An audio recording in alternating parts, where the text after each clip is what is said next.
पाथर्डीच्या माळी बाबुळगाव शिवारातील तंबाखू कारखाना रोडवर वॉकिंगसाठी गेलेल्या आरोग्य सेविकेचे गळ्यातील मणिगंठन हिसकावून तिघा अज्ञात दुचाकीस्वारांनी पलायन केल्याची धक्कादायक घटना घडली।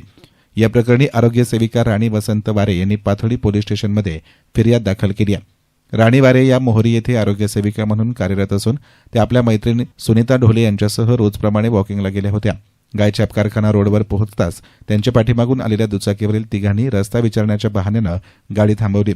क्षणार्धात तिघांनीही राणी वारे यांच्या गळ्यातील 2 तोळ्यांचे सोन्याचे मिनीगंठन हिसकावून घेतले। अचानकपणे धक्का दिल्यानं त्या खाली पडून किरकोळ जखमी देखील झाल्या। दोघींनी आरडाओरडा करत मदतीसाठी हाक मारली, मात्र आरोपी दुचाकीवरून शेवगाव रोडकडे पसार झाले। घटनेच्या नंतर वारे यांनी पतीला फोन करून बोलावलं आणि नंतर दोघींनी तात्काळ पाथर्डी पोलीस स्टेशनमध्ये धाव घेत गुन्हा नोंदवला। पोलिसांनी अज्ञात तिघांच्या विरुद्ध चोरी आणि जबरी लुटीचा गुन्हा दाखल करून तपास सुरू केला आहे। या घटनेमुळे मात्र परिसरात भीतीचं सावट पसरलं असून नागरिकांमध्ये संतापाची लाट उसळली आहे। मी राणी वसंत वारे,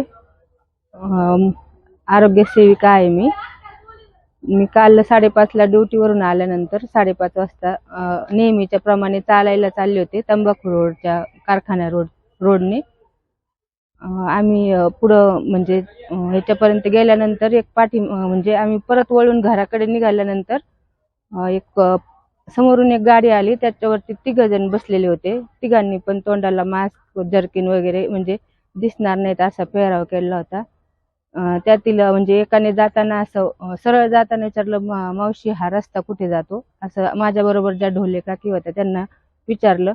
तर त्यांचं ते अवतार पाहून आम्हा दोघींना पण थोडी शंका आली म्हणून आम्ही काही सांगितलंच नाही। मी पुढे चालले होते आणि मग तिघांपैकी पाठीमागचा एक खाली उतरला आणि त्याने मागून येऊन गळ्यातलं ओढून माझं 2 तोळ्याचं मिनीगंठन गळ्यातलं ओढून घेतलं। मी त्याला पकडण्याच्या प्रयत्नात म्हणजे हे करण्याच्या प्रयत्नात मी खाली पडले, तोपर्यंत ते चालू गाडीवर बसून शेवगाव रस्त्याला पसार झाले, म्हणजे पुढे गेले ते। यस्तान मीडियासाठी प्रतिनिधी सचिन दिनकर, पाथर्डी।